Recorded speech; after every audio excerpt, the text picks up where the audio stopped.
शेवग्याची भाजी खाऊन कंटाळा आलाय का? मग ही शेवगा फ्राय रेसिपी खास तुमच्यासाठीच. शेंगा मी साल काढून तुकडे करून घेतल्यात.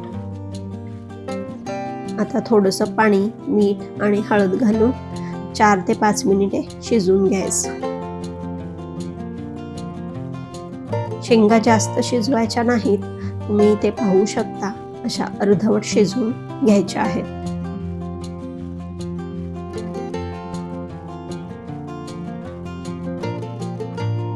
कढईतले तेल तापले की जिरं घालायचं.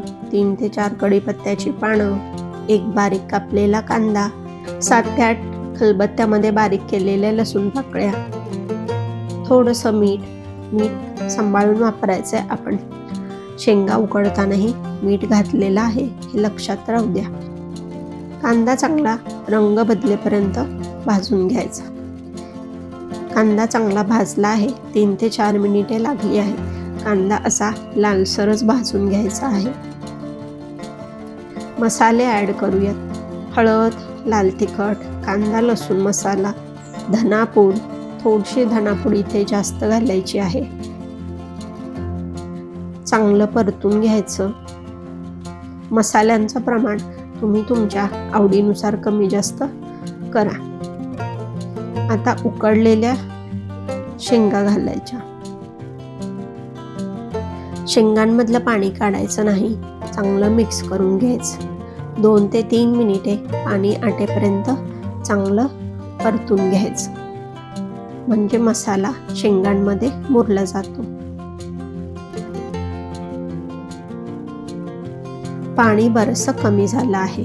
आता चमचाभर आमचूर पावडर आणि 2 चमचे बेसन घालायचं.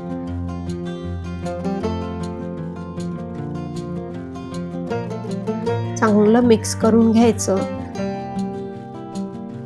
बेसन वापरल्यामुळे मसाला शेवग्याला चांगला चिकटला जातो आणि चवही वाढते.